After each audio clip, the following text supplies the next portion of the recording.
샬롬. 오늘도 복된 하루가 시작되었습니다. 오늘이라는 시간이 복되다는 뜻은 복된 여러분들이 살아가기 때문입니다. 그래서 오늘이 복된 것이지요. 아무리 어두운 곳이라 해도 빛이 채워지면 밝은 곳이 되는 것처럼 복된 여러분들이 거하는 곳은 모두 복된 곳이 되는 것입니다. 그 복을 먼저 말씀 속에서 누리시고 받으신 복을 그 자체로 살아내며 많은 이들에게 영향을 끼칠 수 있는 시간이 되시기를 바랍니다. 그럼 오늘의 말씀을 함께 읽도록 하겠습니다. 하나님이 우리에게 주시는 오늘의 말씀은 사무엘상 20장 12절에서 23절. 요나단이 다윗에게 약속하였다. 주 이스라엘의 하나님이 우리의 증인이시네. 내가 내일이나 모레 이맘때 아버지의 뜻을 살펴보고 자네에게 대하여 좋게 생각하신다면 사람을 보내어 알리겠네. 아버지가 자네를 해치려 한다는 것을 내가 알고도 그것을 자네에게 알리지 않아서 자네가 안전하게 피신하지 못하게 된다면 주님께서 이 요나단에게 무슨 벌을 내리셔도 달게 받겠네. 주님께서 나의 아버지와 함께 계셨던 것처럼 자네와도 함께 계시기를 바라네. 그 대신 내가 살아있는 동안은 내가 주님의 인자하심을 누리며 살 수 있게 해주게.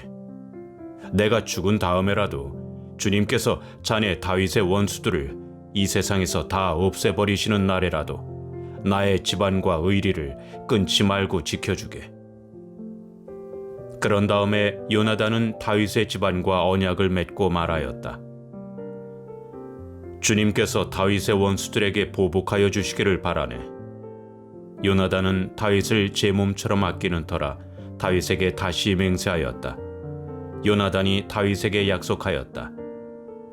내일은 초하루이니 아버지가 자네의 자리가 빈 것을 보시면 틀림없이 자네가 왜 자리를 비웠는지 물으실 걸세. 모레까지 기다리다가 저번 일이 있었을 때 숨었던 그곳으로 내려가서 에셀 바위 곁에 숨어 있게. 그러면 내가 연습삼아 어떤 표적을 놓고 활을 쏘는 것처럼 그 바위 곁으로 화살을 3번 쏘겠네. 그런 다음에 내가 데리고 있는 종을 보내어 그 화살을 다 찾아오라고 말하겠네. 그때 내가 그 종에게 큰 소리로 너무 멀리 갔다 이쪽으로 오면서 다 주워오너라 하고 말하면 주님께서 살아계심을 걸고 맹세하겠네. 자네에게는 아무 일도 없을 것이니 안심하고 나오게. 그러나 내가 그 종에게 아직 더 가야 된다, 화살은 더 먼 곳에 있다 하고 말하면 주님께서 자네를 멀리 보내시는 것이니 떠나가게. 오직 우리가 함께 약속한 말에 대해서는 주님께서 길이길이 자네와 나 사이에 증인이 되실 걸세. 성도에게 중요한 덕목 중 하나는 바로 중보기도의 삶입니다. 누군가가 나를 위해 기도해 주는 것처럼 나도 누군가를 위해 중보하는 삶을 살아가는 것입니다.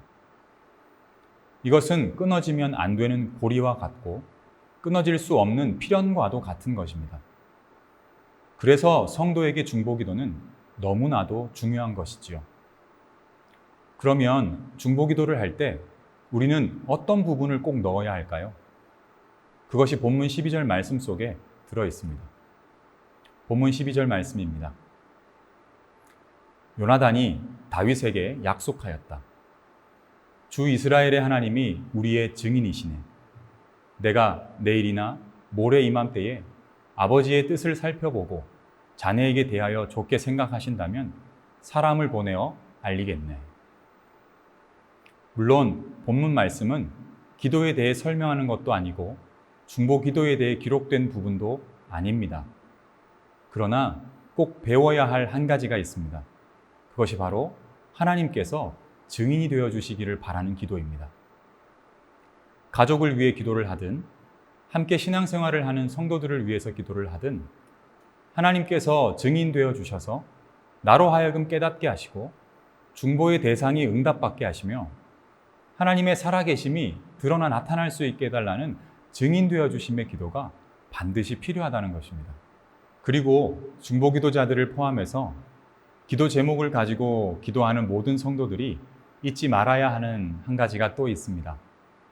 그것은 그 기도 제목의 해결만을 위해 기도하는 것이 아니라 그 이후까지 그릴 수 있는 기도를 해야 한다는 것입니다.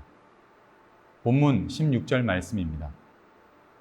그런 다음에 요나단은 다윗의 집안과 언약을 맺고 말하였다.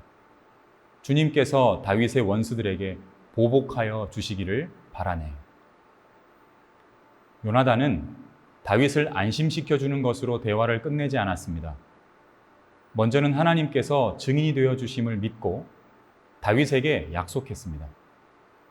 그리고 요나단은 문제 해결과 동시에 그 이후까지 그리며 다윗과 대화했다는 것입니다. 주님께서 이 일 후에 이렇게 해 주시기를 바란다고 말이지요. 그런 의미에서 우리의 기도 생활을 점검해 볼 필요가 있습니다. 어떠한 제목, 어떤 문제의 해결만을 두고 기도하는 것도 아주 중요합니다. 그러나 성도는 그 응답에 이어 하나님의 역사가 이어질 것을 또한 믿는 자들이어야 합니다. 먼저 나의 기도 제목들을 점검해 본 후 그것이 응답되고 해결됨과 동시에 그 이후에 하나님의 일하심이 어떻게 되기를 바란다는 기도까지 연결할 수 있기를 원합니다.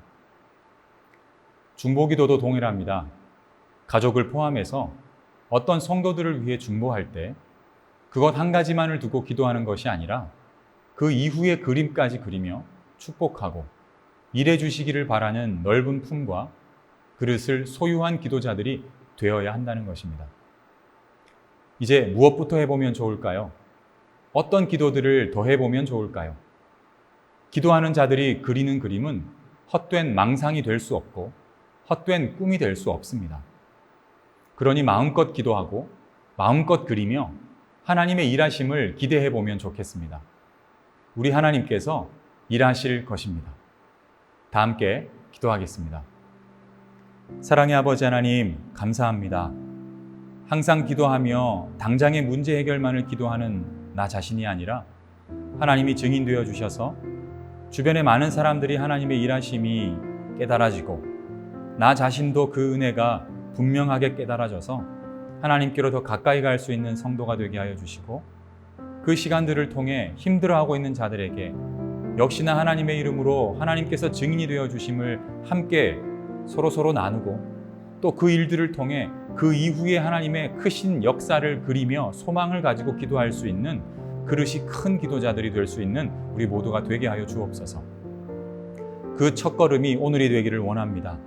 나 자신을 향한 기도가 그렇게 넓어지기를 원하고 나아가 내 사랑하는 가족들과 내 사랑하는 모든 사람들의 삶이 그 기도로 넓게 펼쳐질 수 있는 시간이 되기를 원합니다.